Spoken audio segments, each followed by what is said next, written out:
All right. So I'll do a little intro. Relationships in 2024-25 are broken for a lot of people. Not for all people, but for a lot of people. And the dating market is also broken as well, for some people. We'll say a lot of people, right? But there's some people out there that are doing it right. And a lot of people come to my channel and to other experts to learn how to do these things well.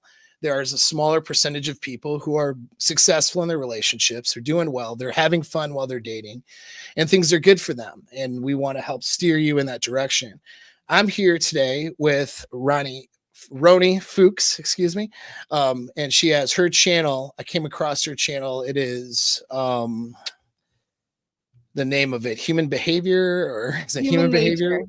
Human Human Nature, nature. thank you. Human Nature with Roni Fouks. This is her channel. So when you, and the link is in the description. So at any point, go to that and hit her. Go subscribe over to her channel. Her content is awesome. So if you like anything I do, you're gonna like what she does.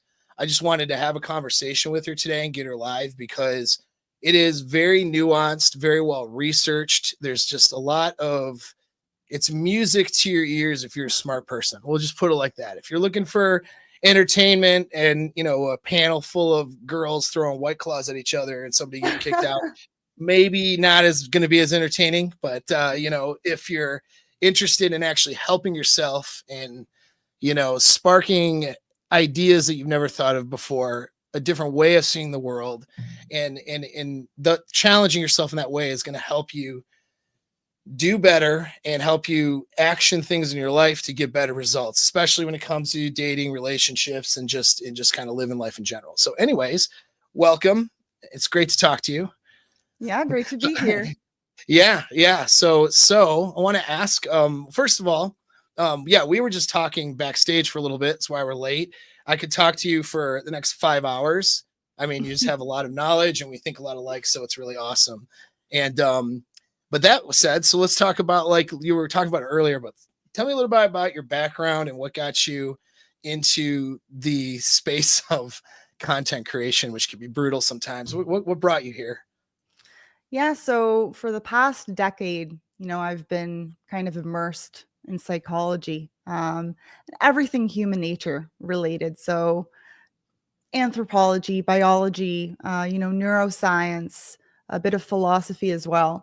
And I was in academia, on the academic track in grad school, ready to start my PhD as well. And I realized, like, you really can't touch people, you can't reach people with these ideas, and you're very restricted in academia in terms of the things you can research and the things you can do. Yeah. And I decided to venture out because I really wanted, to interact with people, to bring these messages forward, to give people, information that can help them. And I felt like a bit of like a common sense voice was missing.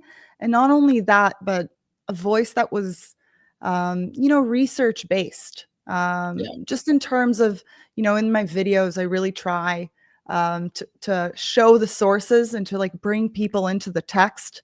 So it's not just my opinions, but it's it's part of the reading that I've been doing for the past decade and just sharing that with people. So No. Yeah, that's awesome. And when people listen to your videos and stuff, they'll be able to tell you've definitely done your homework. So whether they like agree or disagree, because there's some people might have their nuances and how they see the world. Actually, I think some of those disagreements are healthy. It creates conversation. It creates it creates learning a paradigm that is separate from social conditioning, yeah. that can allow people to make decisions on their own and make hopefully the best decisions for themselves.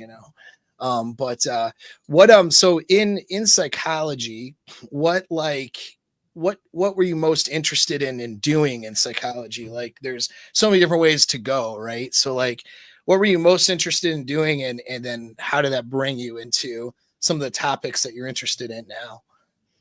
Yeah, so there were a few kind of big topics. One of the first ones was personality. I was really interested in understanding how people are different, but what makes them unique, understanding themselves, how it can help them navigate their life, and also how it could help them understand other people in their life. And that led me also to studying the differences between men and women, because that's also kind of personality based, and just understanding the sex differences and how we're built differently. I was into relationship psychology as well. I did some research on attachment, which was Yeah. pretty amazing, to just like learn that whole paradigm. But those were, I think, the main things that kind of got me rolling. And there wasn't much of a place for it, unfortunately. No, So, I agree with you on that too. yeah, Yeah. Yeah. We have similar, like we were talking about, we kind of have similar different backgrounds, but when it came to academia, similar conclusions, really, which is like, I'm going to spend a lot of time getting a piece of paper, and I'm not going to like, could get that doctorate, whatever, or PsyD, yeah, whichever side to go. But I'm not going to really be able to, practice or explore things. I'm going to have to go through the motions of getting this, but probably have to unlearn stuff. yeah. You know what I mean?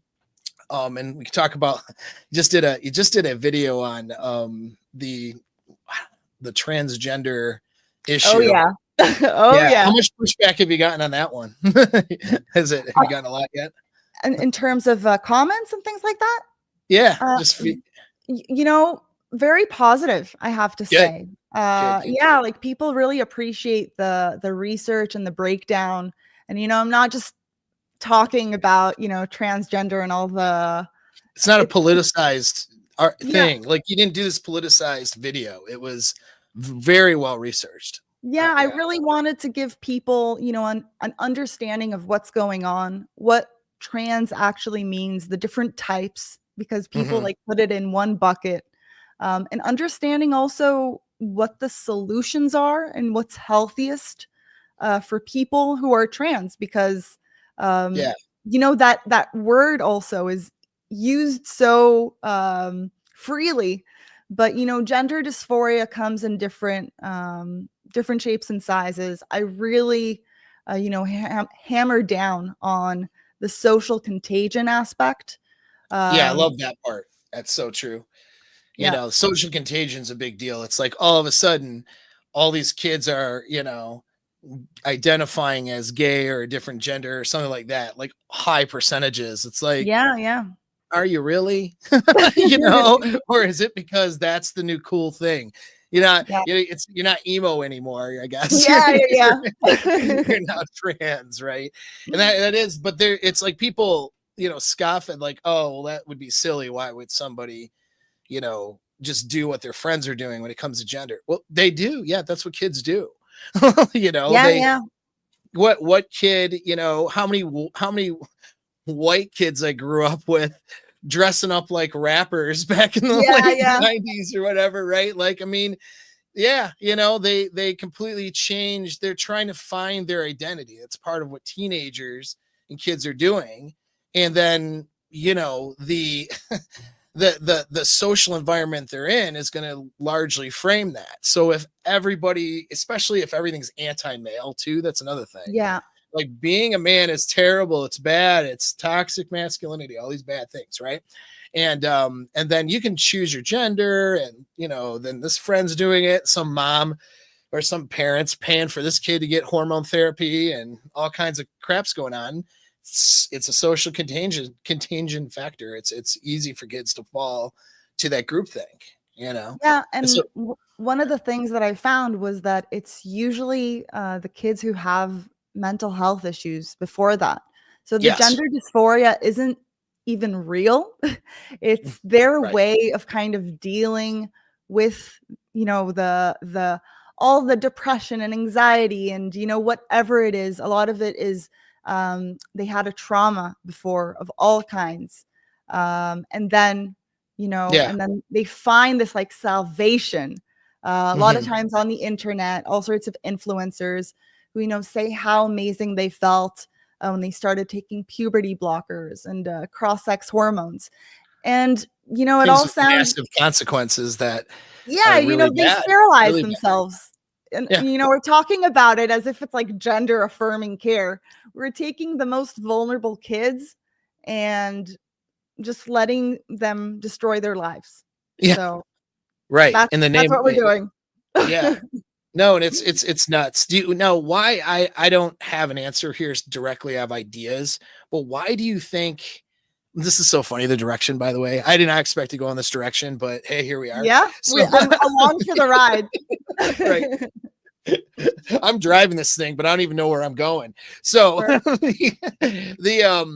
why do you think this is? Given all the information you put out in your last video, which by the way, people who want a unbiased view of what's going on, watch the watch the video on transgender, I forgot the title, but whatever. It's the It's, transgender video. what is it? The 3 types of trans, something like Yeah. that. Yeah, watch that one because it outlines really probably the best. It's the best video I've seen that have outlined in a concise, easily to understand way what is going on. Yeah. But I guess the question I had for you is, what do you think the reason is? Like, why do you think that's happening? Like, any idea? Like, why is Yeah. this push? So there's a few kind of factors. One is this, this gender ideology is being pushed very early on. So the kids who kind of, jump on the wave, they've been told for a long time the gender is fluid. Part of it is this like toxic compassion of, we need to accept everyone and there's no boundaries. And, like you can't constrict a child. And it's this like weird virtue signaling. A lot of it is just coming from very woke ideology. It's just Yeah, like an offshoot of that where, you have the oppressed and you have the yeah, oppressor. And so it's like this weird dynamic of, you get to be a victim. You get to like have more brownie points in the right, hierarchy of like victimhood. A white kid who's, middle upper class, yeah, can all of a sudden like be the victim and they get a ton of attention from it. And in terms of like the psychologists and doctors that go along with it, um, part of it is like some of the people go along with it because they're afraid to lose their job. Some people are sane, but just, they just do what's expected. And the people who are driving it, honestly, it's pathological. yeah, Pathologies exist. People, some right, of it is unconscious, some of it is conscious. But it's kind of sadistic. yeah. Um, and It can be. so I mean, road to hell paved with good intentions, right, and all that. yeah. So that's like that suicidal empathy Hmm. that I don't think a lot of people realize how real that is and how Yeah, problematic it can be. So I think that's kind of where it's coming from. And sometimes you have like a narcissistic mom who gets sure. to like show off her trans child. So there's Yeah, all right. sorts of like pathologies like pulling Mhm. at this kind of phenomenon. So Yeah, that's yeah. my take on it. Well, I think that's pretty good. I think that's about the direction my brain was going into. Well, and Yeah. it is. It kind of does. It always that woke ideology really is based in sort of a communist ideology, which is that Yeah. there's an Yep. oppressed and there's an oppressor, right? And so, in looking at that, it's there's an oppressed, and then there's a privileged, and then Yeah. there's the oppressor. So it's like there's actually 3 of them. And so there's the people doing the oppressing, which would be people in power or something. And then there is a privileged person who's Yeah. benefiting. No, you're So very right. You're yeah. very right. Yeah. So I'm as a white, male who's heterosexual, if I'm not an oppressor, all right, which some might argue I'm an oppressor, I'm at least in their ideology privileged, meaning I've gotten a bunch of things or something Yeah, because of my yeah. position or life. It's And it's yeah, always at the expense of the oppressed. right. And so now it's like I have to now give things up to people who have been oppressed Yeah. because I'm privileged to make things fair, right? Yeah, you know, Or that's one of the things that I've been seeing in terms of like the anti-male narrative, that yes, the people who are driving it are kind of happy that men are being knocked down a peg. You know, right. it's the same thing that's driving the fact that like the whole you know, lower class, you know, white population who are poor, who are Yeah, struggling, like whose communities are, you know, have been ravaged by like the opioid crisis, all of these different things, right. and they're just being completely ignored because the people who have this kind of woke mindset are honestly pretty happy that, you know, men and white people are now knocked down a peg.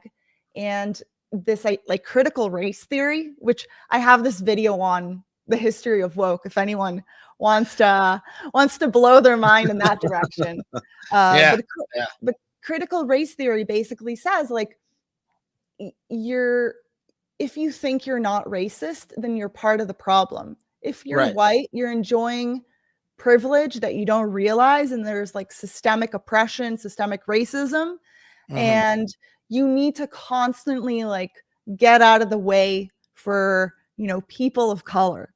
Um, so it's very Yeah. problematic the culture we're in today. Yeah, no, no, it is. And well, and so back to like driving certain gender ideologies, it's not an advantage now to be male really. Or it's not an advantage, you know. So if I can do something to make myself a part of the oppressed, then that means I'm going to be lifted up. I'm going to get all kinds of social help and attention and, you know, breaks in a way and compassion in a way, right? Yeah, yeah, Where if I'm part of the privileged, you know, even if I'm not the oppressor, but I'm just part of the privileged, then I don't get those things. And so there yeah, tends to be a drive to want to say, well, hey, I'm a victim too. You know, please don't take things away from me. Please don't treat me like crap or have no sympathy or empathy for me because I'm actually oppressed too. And so that's where that drive to want to be the victim comes from, I think. But then it gets really dangerous when we're dealing with that gender affirming care and the gender stuff, because now they just, when trying to figure out their identity as a teenager or a young kid, you know, they're socially sort of pushed to go in a direction of being somebody who is not privileged at the very least. You yeah, know, if I do this, now I can get, you know, if I'm different in some way, you know, so now we can not just have sort of two genders or whatever in a yeah. spectrum there or They something. get a It's ton of all these attention. things. All of a Right. sudden, these kids who were, you know, really neglected, they get a ton of attention. The teachers, you know, start acting nicer to them because, you know, they have to be, you know, like accepting of the trans child. Right.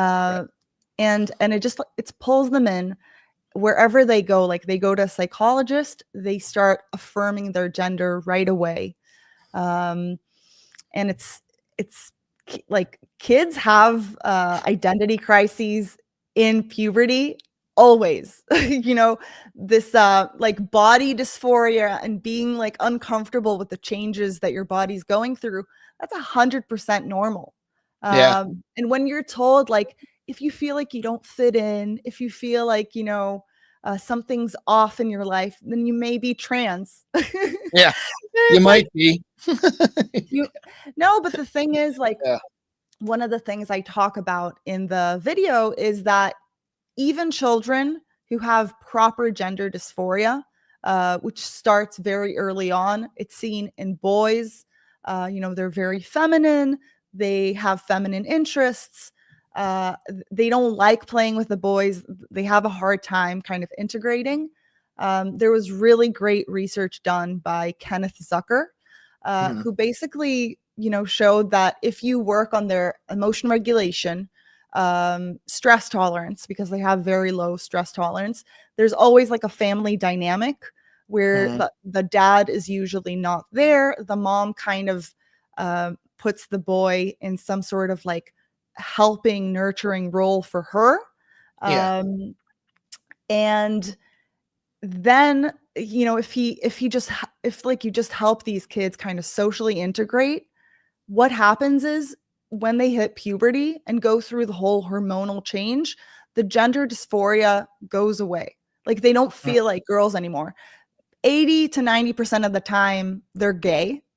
They're Mhm. kind of like the more feminine gay guys, but they're happy being men. Like that's Yeah. the thing. Like we don't need to help them with their gender dysphoria in terms of affirming their gender. They're like Right. this other fake gender, because that just makes like their discomfort worse. That's what gender dysphoria means. Yeah. So if Yeah. help the underlying emotional stress and social issues, um, support them through their childhood, through adolescence, they grow up to be, perfectly happy men. Right. They can And be in healthy relationships. They're not sterilized, which, right. I think Not is a physically plus. damaged and having to get medical care for their whole lives. That's Yeah. another thing. Like to maintain, the physical characteristics and appearance of the opposite gender of what you were actually that fit the sex characteristics you were born with, takes constant medical care, and there's tons of complications. It's very expensive. Yeah. They don't say that. They don't tell that to a lot of people who want to go down that track. In fact, Yeah. they're lied to. They're told like, well, you Not a can just big take deal. hormone blockers, it's fine. Like, no, it's not. like, Yeah, one of the yeah, crazy yeah, things is, if you give them puberty blockers, they lose bone density, and right. so they have, like, frail bones, and Yeah, there's a list of symptoms in the end of the video. I give all the symptoms, and right. some of them are graphic, and I Yeah. apologize for being so graphic at some point, but, like, Oh this is man. actually what happens. These are, Yeah. like, it's way beyond sterilization. There's a Yeah. lot of, like, medical conditions that come with it, and people No, just yeah, don't know that. no, right. Yeah, It's overlooked. It's like the fine print. And and for doctors who are taking a Hippocratic oath and are supposed to do no harm, this is crazy.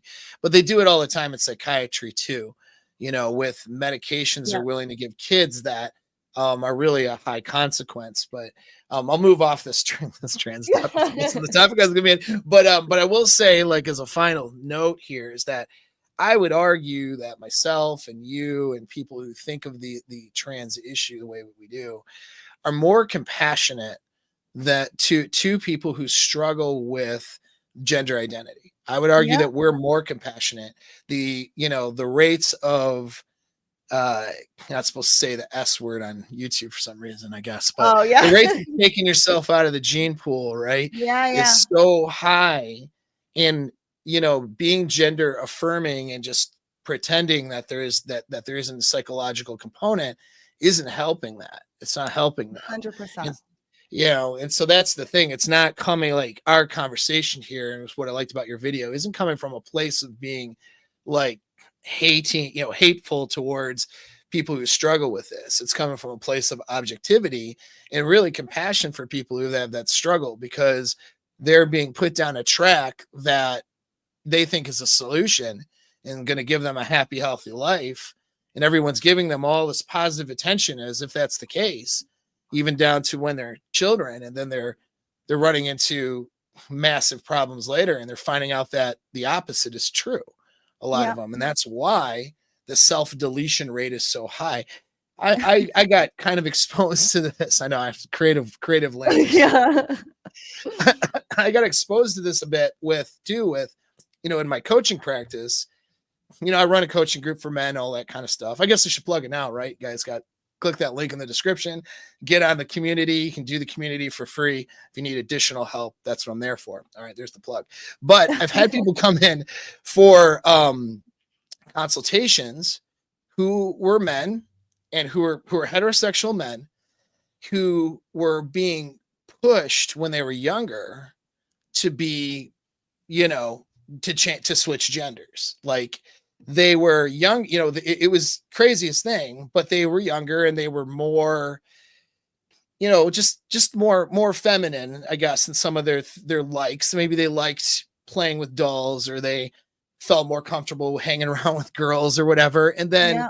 the parents were just like, it's okay if you're a girl, you know. And it was almost like it was worse almost than like bullying somebody. Like if somebody was pushing them around being like, oh, you little sissy or whatever, and you know, kind of, you know, pushing them around, it's like, well, that's a negative reinforcement to that. You know, it's like, no, I'm not. You know, it's like, you know, this person's being mean. No, they were being more affirming, but like, no, you like girl stuff, and you know, if you want to be a girl when you get older, that's okay. It's like, it's almost like sinister, you know. Yeah, yeah, It's yeah. like worse. It'd be better if they got bullied in a way, You know because what it, pisses me off about that?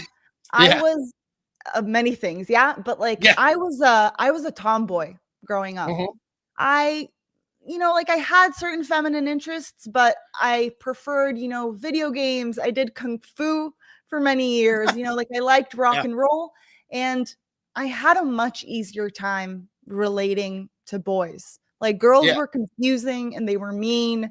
And I didn't yeah, play those like social games well. And boys mhm, were like straightforward. yeah, They either like you or don't. And right, I just felt very at home. And this idea that if, I grew up today and people told me I was a boy, and, I yeah, don't know if at that age I could, um, call their bullshit. yeah, I think like knowing myself, probably I'd be okay. But, mhm. you never know. You You never never know, know. Like especially that. with the internet and all your friends having the same Yeah. paradigm, having the same socially conditioned paradigm.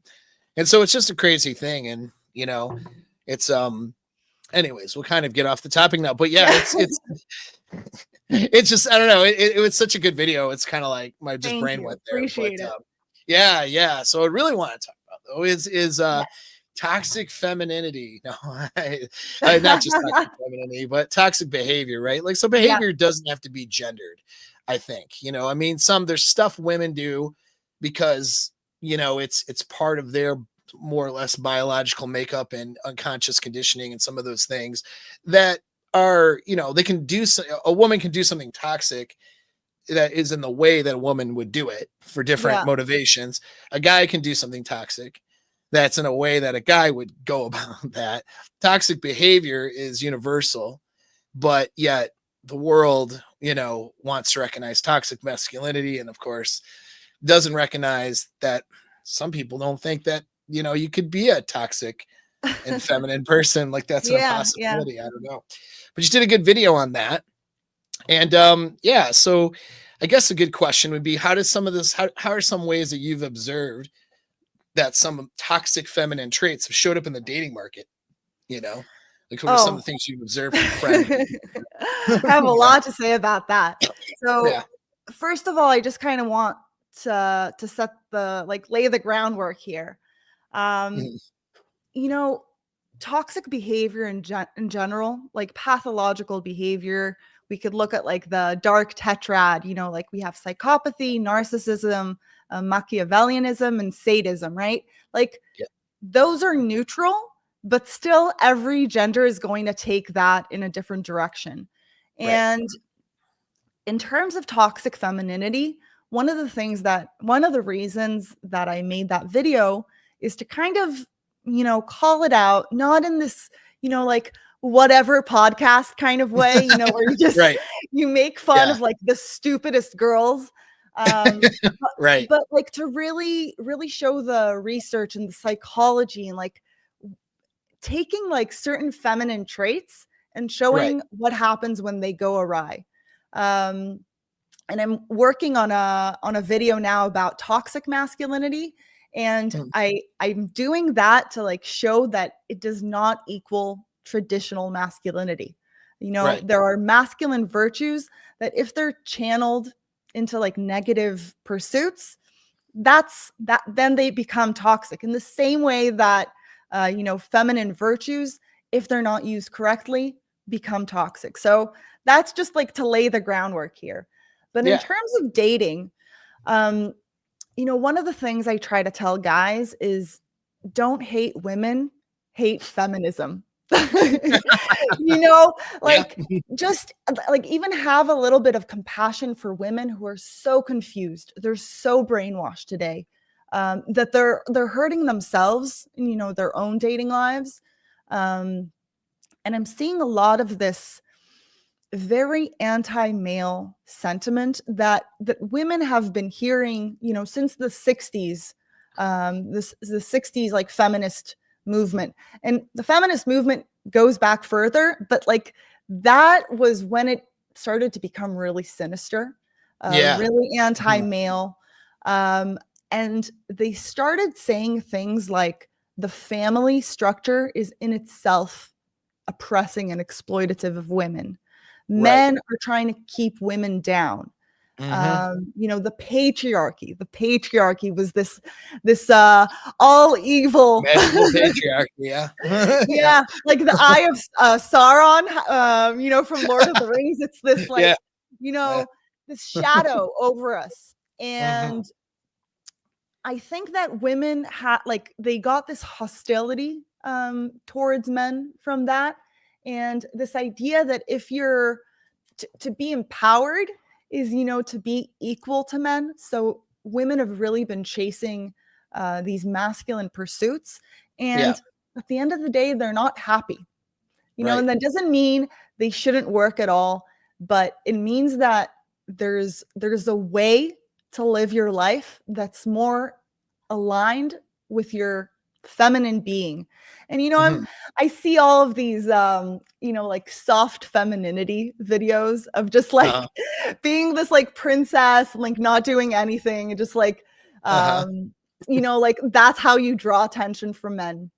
Hmm. And that's not it either. It's I don't think it's hard to draw attention from men either, though, if you're attractive enough. You know what I mean? Right. But yeah, yeah, there's no, of course. other ways But to show up, certainly, other than being a princess. Yeah. but I'll say this, like I think one of the sentiments that's really difficult today in the dating market isn't necessarily like toxic femininity or toxic masculinity. It's we've lost our values. We've lost, what it means to be in a healthy relationship, what kind of person we're looking for. Right. I hear on the one hand that, women are very anti men and kind of like suspicious of men. And most women have, been burned by the fuck boy.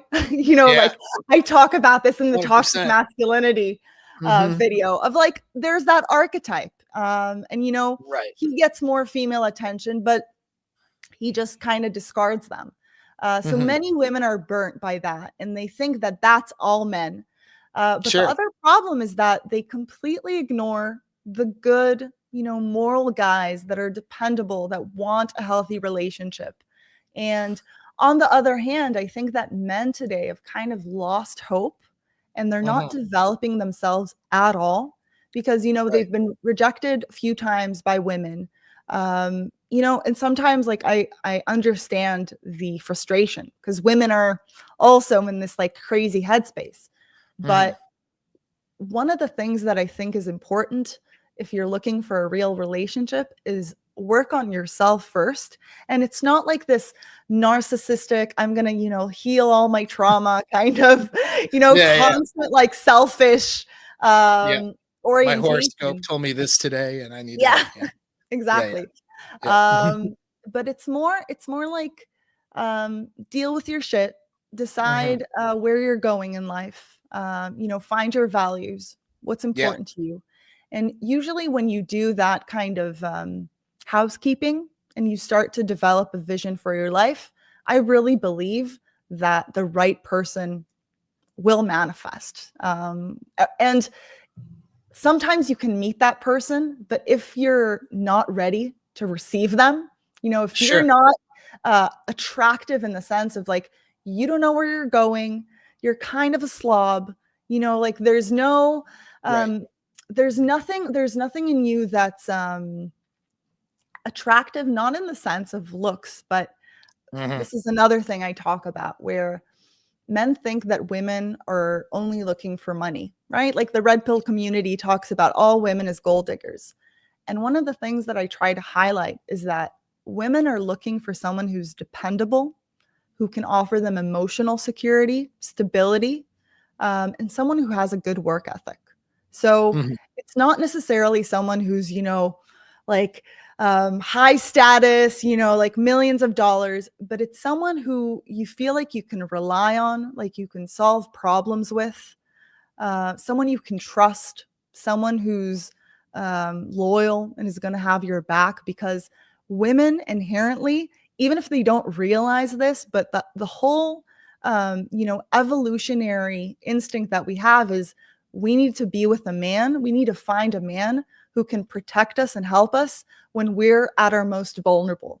You know, when we Yep. get pregnant, when we have the baby, when we're breastfeeding, when all of our lives is to like keep this infant alive during that time we most need you know that protection and that security and that you know like we need to feel like we have someone who's looking out for us Right. and if a man can develop that side of him, you know, becoming someone who's dependable, becoming someone that, you know, is accountable, someone who does what he says he's going to do in all areas of life, right? Like you start that wherever you go and whatever relationships you have in your job. And I always tell guys, like, it doesn't matter where you are right now, like start somewhere and do your absolute best because when you Hmm. try to excel, like the next opportunity is going to show up. But if you're Sure. constantly like resentful of, you know, being at square one, you're going to stay at square one. Um, so that's a Yeah. little bit on that. Do you have any any Yeah, questions on yeah, that? yeah, yeah. Well, so I think that that's all good info there, and I think it's true because I mean, looking at through my analysis, it's there's five things that you can kind of narrow down that are a woman is using to choose or select a mate. This is Yeah. evolutionary psychology driven information, but was actually is actually discovered more or less by a counselor in the 80s. I can't remember her name, but there's these five characteristics that she's kind of observed or noticed that women were sort of it would be one of these five or a combination of these five that would attract somebody to a guy. And when, so one of those is sexual desire and all of the desirable components. That was one facet of it. Is he masculine? Does he look good? And all the sexual qualities we could say, right? Height.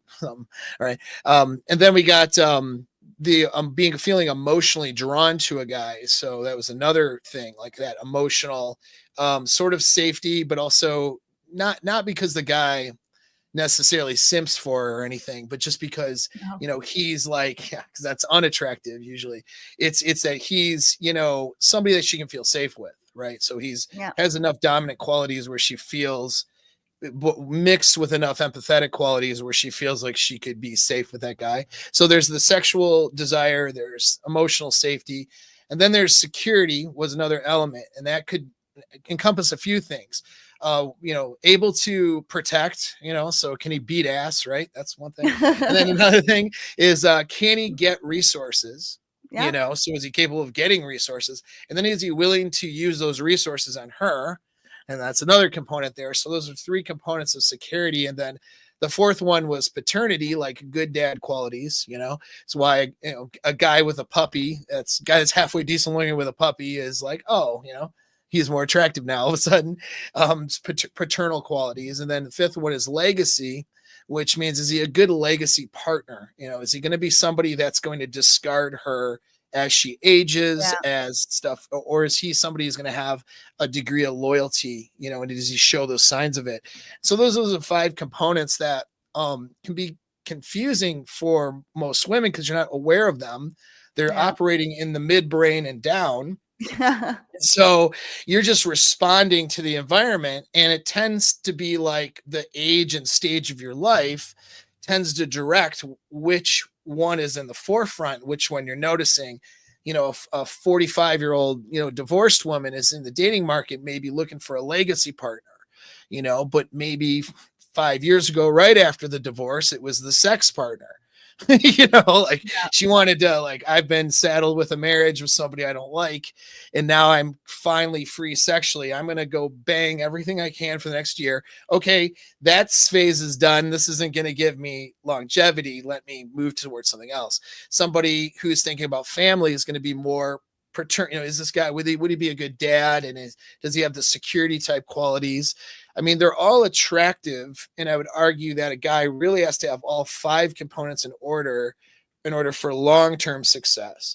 You can't just be like the hot dude, but be completely unstable. That'll get you laid. It's not going to get you a relationship and long-term success, because eventually you won't be the hot dude. Ask me how I know. So, like, eventually, your physical characteristics start to go down, and then you have to up other characteristics to be attractive, like dominance and wisdom and all those things. But anyways, that's tends to be, how a girl is selecting, but it's operating in that mid and lower brain. We're not, that's where sexual decisions are made. It's not in our neocortex. We don't know why we're deciding, or why somebody is, we're attracted to the fuck boy or whatever. Like, a girl doesn't know why. And so I think that's the challenge. I want to ask, fire a question back at you now, but it's you mentioned that there are good men out there that get it, but they get ignored, and so why do you think, or what is your observation on that? Like, why do you think some of these good guys are being ignored, really, and that the girl is going for a guy that's not necessarily a good match for her, instead a guy that grabs her attention? Maybe he's the better looking guy, or maybe he's just the more unstable guy, and for whatever reason he's more fun, or whatever. Like, where's the blind spot for a lot of women out there dating, do you think? So I think it really depends on their age. So Mm-hmm. women who are kind of under 25 Yeah. are gonna go for the looks. They're gonna go for the fuck boy energy, but Right. they really just confuse that narcissistic confidence and that charisma with competence, right? They Yeah. think like that someone who's able to kind of lead the way, and you know, he's able to kind of influence the people around him, and he's got that energy. Women are gonna, like, young women are going to be drawn to that. Uh, Mm-hmm. but but I think that women who are, past the age of 25, at some point looking to settle down, the sexual attraction piece, I think that people really don't understand how attraction works. Like, I agree with that. there's there's generally, people who are better looking, okay, like, objectively, but the person we're attracted to is our type. You know what I mean? It's not entirely, like, objective. Mm-hmm. They have this kind of look, like their face, like, their nose crinkles the way you like, and their Mm-hmm. smell, that's a big, very kind of Smells a midbrain. good one. Like, Yeah. you could be with someone who's, like, really great, but they smell wrong. And it's like Mm-hmm. these weird things that are very subjective. So thinking that if you're not, like, objectively, good looking, it's it's just the wrong way to go, because there's someone out there who you're their type, and they're going to Mm-hmm. be your type. Right. So I think in general, like, in that conversation, um, that's too much of, like, there's too much emphasis on that. And, like, Mm-hmm. for instance, height, you know, um, you don't need to be tall. You need to have tall energy. Yeah. You know what I mean? Exactly. You need to be a man who can stand up straight with his shoulders back, kind of, face the world with that kind of commanding energy, that confidence of that cool, calm confidence, not anything flashy, but someone who's um, they're aligned with who they are. They have that self-respect. Mhm. That's what women really are looking for. Okay? Mhm. Like past the age of 25, when they've got like that nonsense, out of their system, th- it doesn't matter how tall you are. Like if a woman falls in love with you, like she'll fall in love with you. Mhm. Um, so there's a woman out there for you. Now, the other thing in terms of like simping that I hear a lot Mhm. is, also not helpful. Like these words and this terminology is just so, Yeah. it's so black and white, and it's so negative, and it's like kind of Mhm. a caricature. You know what I mean? Sure. Well, yeah, that's what the internet is turned Yeah, everything no, into. exactly. It's like Yeah. a meme. It's like this meme of Mhm. like the simp.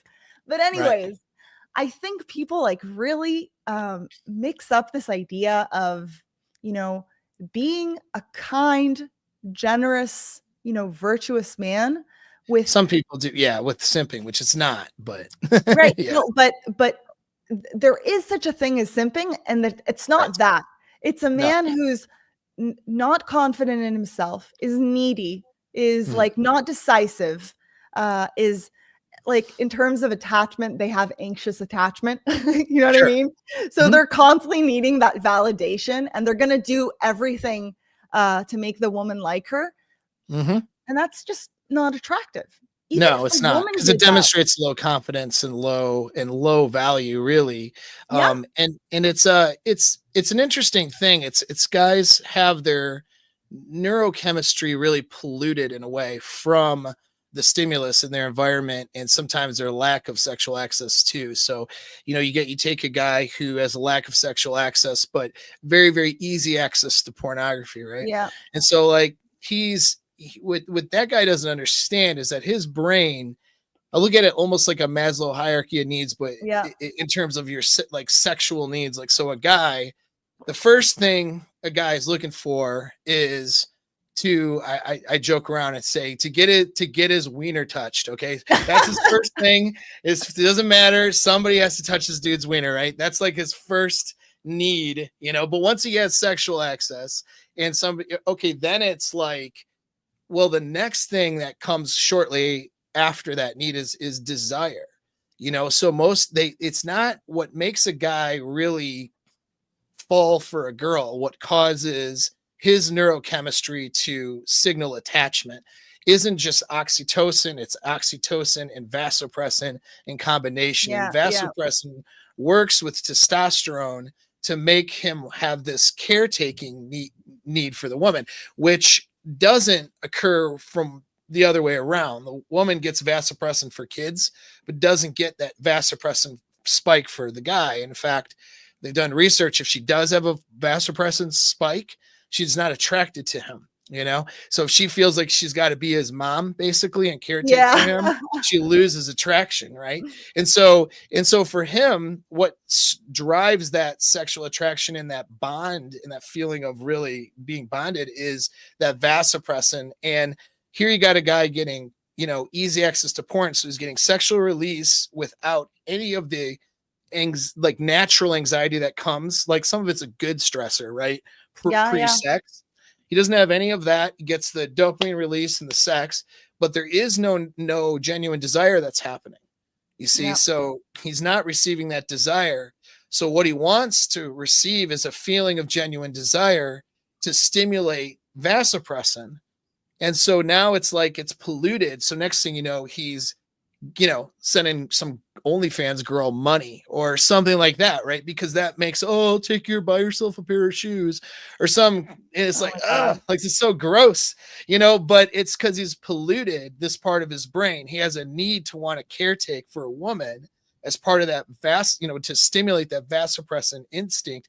And he's not getting it. It's like he's being starved of it, but he's getting sexual release probably from pornography and other things. So it's this lack of having a healthy relationship in these other outlets that are causing some of these behaviors. Like the simping is out of control. Simping, again, would be like trying to, do things for somebody and, send them money, shower them with compliments, all this stuff without it being earned, really. There's no relationship exchange here.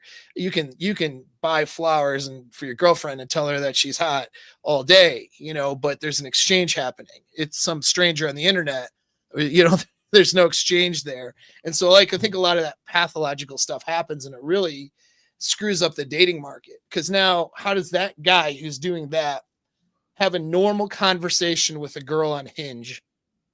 Like, it doesn't Yeah. happen. Instead, he's like heart emoji and this, that, you know what I mean? Sending a picture of his wiener. I like to use adolescent names for, adult parts. It's fun. It's what I do on YouTube. But like, he just like sending like, yeah, and it's like, wait, dude, you're acting so unattractive and gross. But Yeah. so many guys do that. Like my girlfriend was used to be a model, like a real model, not like an Instagram model, right?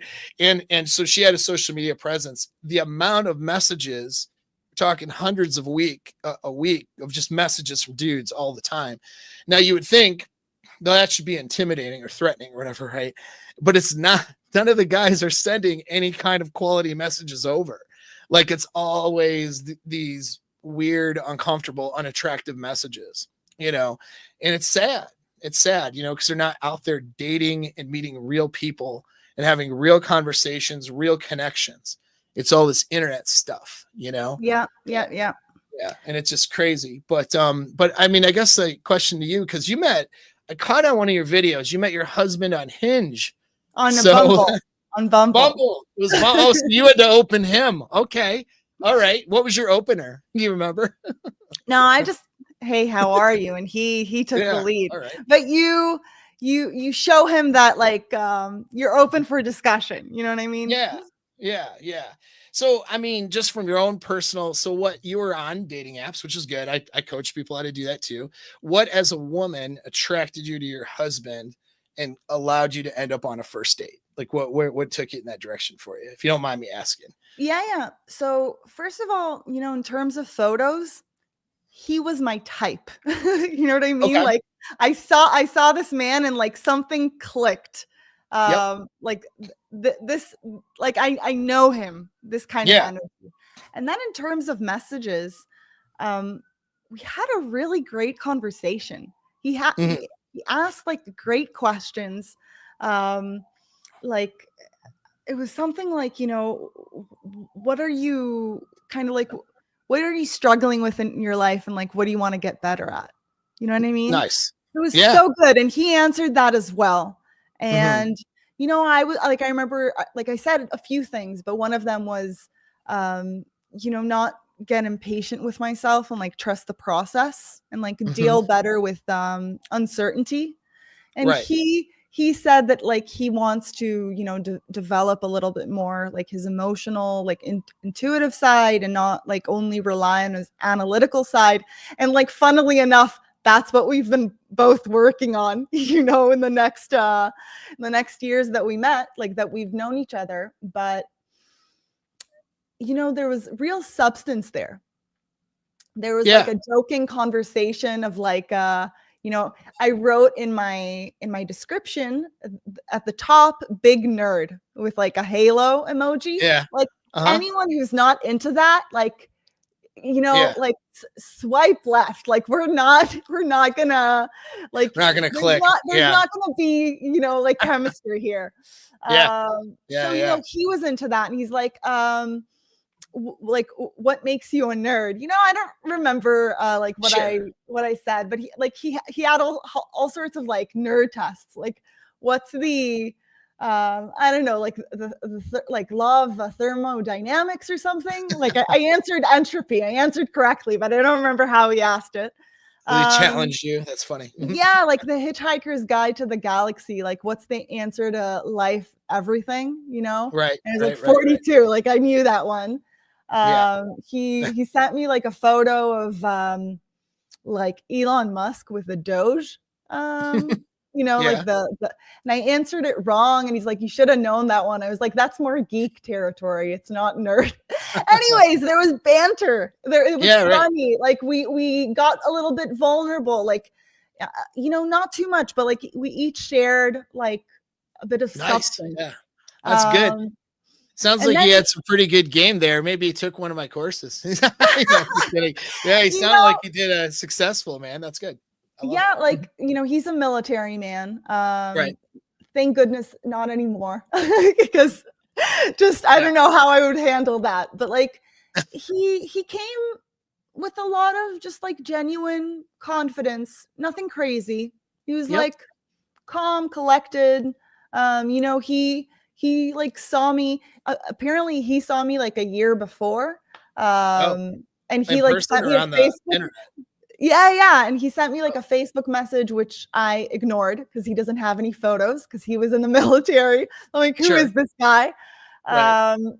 But yeah, then we clicked, and it's not like I personally would like if there's any like good texting, I would like want to meet right away Right. because like I don't feel like keeping this texting going and like Yeah.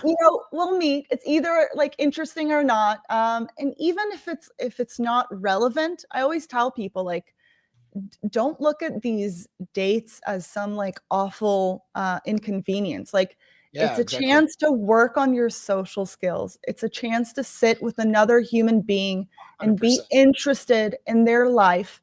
And you're practicing, being on a first date. So when you meet that person, like you know how to be yourself, you know how to ask questions. Yeah.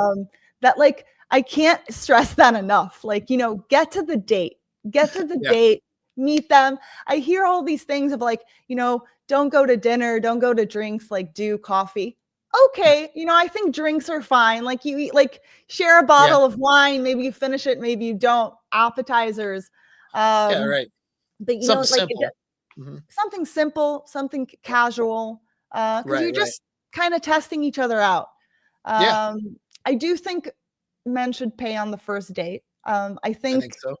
yeah, a I'm lot all of right. guys don't like that. But like, if a woman like expects this, 5-star dinner, she's not What? for you. Yeah. She's Right. she's not an honest person. You know what I mean? That like that's indecent. And Yeah. even if you expect a man to pay, like fucking be gracious. You know what Yeah. I mean? And another thing I would always say is personally what I would do is I would pay half if I wasn't interested in the guy. It's very interesting. Yeah. That's very Like interesting. I don't Right. want Because you don't him. want to feel like you are taking advantage of this exchange that's happening in the courting Yeah, I process. don't want him to be Hmm. resentful. I want to be Right. respectful. But there's Yep. there's like I'm not going to accept that gesture of chivalry Hmm. because it would be, dishonest. So Right. that's another thing that I kind of tell girls like there's a way to do that. Sure. Yeah. And Yep. just like in terms of like dating apps, I know that it's difficult for a lot of guys because they don't get matches and all of these things. I They have do like if a yeah. they all right. So if they follow your advice is pretty good, and entry level advice on YouTube was great. On the video you did, I caught that. I mean, it's very basic, but things Yeah, guys miss, you know what yeah, I mean? yeah, But if they do that and learn some social skills when it comes to texting, it's actually that those not getting matches will change. I compare it to land navigation, which is a test they use for special operations everywhere. And yeah, the yeah, yeah, reason is, and the reason it's a test is not so much like, yeah, we need to know how to navigate and get to where we're going, but it's not so much that it's to see how we use our problem solving skills, and it's problem solving yeah, skills using a bunch of very easy to do subtasks that add up to a result. And if you miss a subtask or overlook something or do something wrong, you end up way in a different place sometimes. You yeah, fail. So they want to see how do you take simple subtasks, put them together to get success. Dating apps are kind of like that. Your profile, if you're missing a subtask, you're going to end up not getting matches. But a if hundred you percent, a you know hundred what I percent. mean? So it's like these little things do matter, but once you do those little things, they add up. It's like flood of matches and more dates than you could, you know, Yeah. have to deal with. And I think Yeah. the challenge for women is different, that you of course experienced on the other side, which is really vetting. Oh, You yeah. you know, you just put a picture of yourself and put, you know, and then you're going to get all the matches. That's fine. But which one of those guys you actually want to go out with? Yeah. That's the challenge you have, you know. And it sounded like, you know, from what you're saying with your, you know, how you met your husband, is a lot of the things I advise and guys just overlook, but it's really simple, which, you know, we started off with what I call in persuasion stuff, it's a level 2 conversation. So it's not just a surface level conversation. He's asking about something that stimulates your emotions and something that stimulates your motivation, which Yeah. then puts you more invested in the answer. And then, of course, it develops more rapport right away. And then, of course, there's the humor and the banter and, you know, challenging you a little bit. But I imagine you guys didn't text for 6 months before you met up. I imagine it was right. Like didn't have a texting relationship. It was No. just enough to develop the, you know, the feeling pretty good or positive about meeting up with somebody. And then it caused the meetup, and then the rest of the things happened. And of course, he was attractive in two ways. One is he's, you know, it's not just there's genetic attractiveness, right? A very good looking man, by the way, you know. Just kidding. And it's on Instagram or something, but it's Oh, also yeah. yeah, because when I I saw your video and I requested you, and I always, if someone's married, I request the other person too, because I don't want to send, you know what I mean, that kind of signal, whatever. That's just what I do. It's just good. That's very good. That's very good. Yes, yes, yeah. Because I've had dudes, not that he would be that way, but I have like dudes will get like, especially He they would see be my that way. Instagram, they He get would like be threatened. You know what I'm saying? They're like, who's this guy? You know what I mean? Oh my God. Yeah, yeah. So to prevent that, like, no, buddy, we're friends too. All right, it's cool. Like, I'm not trying to, because I have my girlfriend too. I don't want her to think, you know how it is, right? This is Yeah. the thing. This is like a skill set guys need to have when they're, and girls too, in a relationship, how to manage the opposite sex on social media, especially if you're a content creator or if you're in sales or any of that stuff. You know, you have to do the right stuff. But anyways, back to it though. He had attractive photos, so he wasn't putting the goofy bad picture of himself up. Probably he was probably a decent picture, and he fit your archetype. So Yeah. there's a type, you know, that you kind of like, and he sort of fit that type. So it was two of those things. A lot of guys, you know, when they venture off into that black pill territory, if you've heard of that before, black No. pill is, oh, welcome to hell. Uh-oh. Black pill. So take like, That sounds even worse than red pill. right. And so there's red pill's interesting too, because it's not real. So what I mean, there's no barrier to entry. You don't fill out an application and someone goes, congratulations, you're part of the Yeah. red pill. Here's your coin. Here's your red pill challenge coin. It doesn't work that way. I have friends who identify use the brand of red pill that are you would like their stuff. They're very objective. You know, Ryan Stone, great example. You know, if you go to his YouTube channel, you love it. You know, very objective, you know, and they developed it from a mixture of psychology and field reports, what guys were experiencing, and then trying stuff. And then some stuff worked, some stuff put a guy into misery. And so they learned trial and error back in the old forum days. You know, it was the Married Red Pill Forum before you had like Fresh and Fit and some of these red pill content creators, you know, dunking on White Claw girls and saying dumb things on the internet, right? Yeah. Before that stuff, you had these guys who were more objective. So there's those guys, and then there's these other dudes who are jumping on this brand, and they're very they're very not very nuanced in their thinking, right? They're Yeah. very, and so they make a lot of blanket statements about women and situations, and and a lot of it's bad advice. So you end up like all over. Now you get black pill. So black pill is everything is looks and genetics. Like it's all looks or genetic for desire. Like if you're not 6 feet tall, you might as well not be with a woman, kind of a mindset. If you're not, it's like you have to have a certain look. And if you're not in the top 20% of looks, for some reason, whatever that is, then no woman's going to be attracted to you, and it's very destructive. It's a very destructive way of thinking because it's just not true. If that were true, I would be single. I am not like super hot dude. And then you look at my girlfriend and you're like, whoa, what the fuck happened here? You're a good looking guy. I don't know why you keep No, man. I'm average. I'm like a 7. I feel like I'm a solid 7. I don't know. But I get 10s. How does that happen? Number it. You're a good looking dude. Seriously, you're well dressed. Yeah. I mean, I guess so. I always had a thing for bald guys before I met my husband. Dude, isn't that a thing, right? People don't even realize that's a thing, but it's totally a thing. I shave it all off because my girl's like, I actually like it bald better. Yeah. No, I always say like not balding, but bald. Yes, exactly. 100%, so yeah, that's it. But there's a lot of these nuances are real.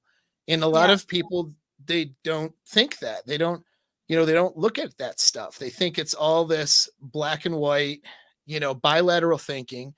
And if you're not 6 feet tall, you're this, or you're not this, you're that. And it's a crazy way of thinking because it's just not how the dating market works. And a big part of attraction, as you demonstrated in your story, is your archetype. Like you have a certain amount of genetic qualities that you were born with that's going to make you a good genetic match with somebody else. And that tends to drive where your attraction goes. You know what I mean? And those things are behavioral as well as looks. So, just because somebody might not be a Calvin Klein model or on the cover of Men's Health magazine or something, that doesn't mean that that's not attractive. It's not attractive either. Like that's the thing. Like, like a little bit of scruffiness, like rough around the edges. Any guy who feels like he's not attractive, go work out. Like I always tell guys that you become more attractive to women. I can't even stress this enough. Like if you have a masculine build, if you're taking care of yourself, you don't need to have a 6-pack. Like guys who have a 6-pack, if you knew what they needed to do to maintain that, it's a little narcissistic like territory. It's a lot to really maintain that. Yeah. But like that scruffiness, like that male physique, right. If you're like shoulder to hip ratio. Like if you're hunched over, if you're overweight, if you're eating shit all the time, if you have no energy, like that's going to be less attractive. But that's like something that you can really work on right away. Right. And that's a big deal. And also like the tall thing, my husband isn't going to watch this, but he's 1.79 meters. I don't like convert that to feet, but right. I'm fucking crazy about him. Like I think he's the most attractive person in the world, and not a Calvin Klein model, but like those Calvin Klein models aren't, like they don't have like that masculine energy anyway. That right. And that's the thing. And so you have a certain archetype that you like, and masculine, dominance is a big part of it too. And having masculine energy is another way of saying it. I say, tend to say dominance, right? But it's that confidence, and also like you look like you could protect somebody, you look like you could change a tire. Like you don't look like you're gonna be lost. He's had to change many tires during our relationship. Right. So I mean, somebody who conveys, as you said, I love the way you said this, that confidence can convey competence. Now you're saying, that about the fuckboys, really them being over, their overconfidence and their kind of narcissistic confidence conveys a competence that's not really real. And girls will go for that when they're younger, but really having a look that makes you, and especially if you work out, you take care of yourself, you look competent. You look like you could solve a problem. The monkey brain, the hind brain is going, that dude can solve problems. Now I'm attracted. You know what I mean? That dude can protect me. I'm attracted. It's not something that's consciously there, but it's definitely subconscious. So and these are all really good advice, and these nuances matter so much. I mean, just, case in point, I liked your story. It's a good anecdotal case study. It's like, he portrayed himself in an attractive way enough to start the conversation. He asked good questions, had things that were stimulated emotion and motivation, and there was a clicking there with some humor and some, a little back and forth stuff led to a meet up, and then things kept going. It's not it's not this rocket science for sure, and it's definitely not this bilateral thinking that people have where you have to be this high value man, high SMV. This, you have to be 6'3", you have to have $1 billion falling out of your pocket. You know what I mean? And like, Yeah. and You all know, this stuff. Supercar. you know what I recommend that people do? I've been watching a lot of movies from the 70s, 80s, 90s, and I love it. Me too. you just see people like interact and like court each other and flirt. Like you don't see that anymore. And you Right. see, by the way, like during those years, you didn't have like like super attractive like people in this, this like unreasonable way. You Yeah. had like real people who had like they had something about them, Yep. and like you see that attraction and that back and forth. And I don't know, I think you can learn a lot from it. I've been enjoying it so much because like everything is woke these days in Dude. Hollywood. Yeah. Yeah. Yeah. No, that's so fun because I do the same thing, which Yeah. my girl's a little younger, so I can drive her crazy. I'm like, we're gonna watch this old movie. She's like, God, what? Like what? Like, What have you been trust me. watching? Trust me. What's that? What have you guys been watching? Oh, like I'll watch like Steve McQueen movies from back in the day, like old, like, but everything from just all right. So my girlfriend is being younger, right? A little bit younger. I don't know how old you are, but she hadn't seen the first I'm Beetlejuice. 30. Okay, yeah. So you're pretty young. She's a few years younger than you. So she hadn't seen the first Beetlejuice. I was like, what? the fuck is going on? Like, do we need? So like, it's like stuff like that. I'm trying to get her Yeah, to yeah. watch. Like, and some of those, it's interesting, even if it's not necessarily a relationship dynamic type of a movie or whatever. But it's like the way men and women interacted it was different. You know what I mean? It was just even, the way that men were portrayed, the way that women were portrayed. I mean, like you can go look at like Terminator 2, like want to look at a strong woman, Sarah Connor from Terminator 2 is a badass, but she was still a Yeah. woman. Yep. You know what I mean? And that's the thing, like they maintained their, gender identity as a woman. They're Yeah. they're not trying to be the, I can do everything a man can do but better kind of stuff, which is just becomes unbelievable. Like You with some know, girl, yeah, I go ahead. I I made a video about this, like a short. Um, a lot of single women, tell me that men don't like strong women. And that's just hilarious because first of all, it's not true. Men are looking for strong women, but those women define strength in On are just masculinity. a completely wrong way. It's Right. hostility, it's antagonism, it's having like your walls up, it's like cleaning yourself from any soft feminine energy, like Right. any kind of emotional, any like you're not open to the world if you're like closed off and hostile. Yeah. Like for my first date with my husband, I was a little late and I came with a smile. I was like, "Oh, I'm so sorry." But like, I was shining. I was like, open and Yeah. trying to, and it helped him open up because he's kind of like, a little embarrassed and a little reserved.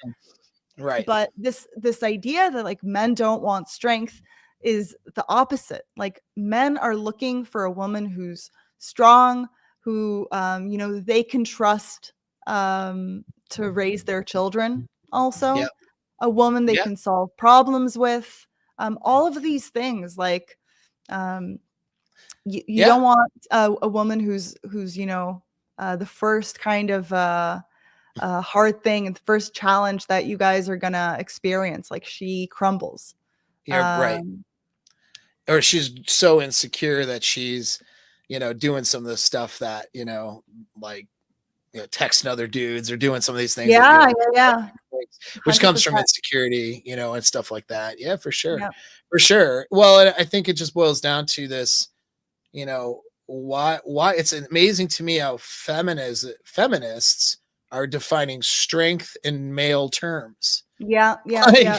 why, you know what I mean? There's internal, there's external strength, and it's not necessarily defined. I mean, you can be a feminine woman and still be strong in different ways, and preferably, you want a strong woman who's feminine to be a mom, like, to children, not, you know what I mean, that can discipline and that can do, what she has to do, some of the hard stuff that a mom would have to do. Like, you don't want her to be completely, unresilient, useless, those things, of course, but I think the problem is that we're defining strength in male terms. You know what I mean? And so they're like, "Well, I'm a strong woman." Like, no, you're just bitchy and unpleasant to be around. Yeah. You're disagreeable. Like, that's not strength. No, 100%. 100%. Yeah. Like, also, it's kind of like you know how to push back. Right. You're someone that he can contend with, someone that you're going to have your own boundaries. Like, you're going to have a say in how you guys live your life. Like, there were Yeah. all sorts of situations like where my husband, thought one way, and I'm like, sorry, like I can't do that. Like, I don't want to live here, for instance, like in this neighborhood, like putting my Yeah. foot down. Like, there's certain things like that, they just don't work for me. I know who I am. And it's not this like hostile, my way or the highway, but it's um, like being able to speak your mind. Right. And so I think that's strength, to Yeah. sum that up. I think that's good. Well, I think we're going to start to close. I'm going to throw this comment out here real quick. You probably haven't seen this once before my time, too. I'm not that old, but this is an excellent movie. So you got to, with your husband, watch this Yeah, movie. yeah, we'll watch it. We'll Okay, watch it. this is really good because watch, if you like to watch male female dynamics on Oh yeah. screen and see a good example of like a strong woman. Faye Dunaway's character was attractive and very, very feminine, but had a lot of strength and commanded a lot of respect in this movie. And of course, falls for Steve McQueen's character and acts like a woman who's attracted to a guy, not like a guy who not like a woman trying to act like a man because she's trying to be strong or whatever nonsense gets put on the screen nowadays. Anyway, it's a good one. It's a good one. You might like Yeah, that no, one. You I'll like watch old it. I'm movies. looking for classics right now. I'm just like Yeah, yeah. going through like the highest ratings, the like Oh classics of yeah. all time. Yeah, Thomas Crown Affair with Steve McQueen, but the first one, not the second one. The second one's not bad, but it's yeah, you got to go for the original.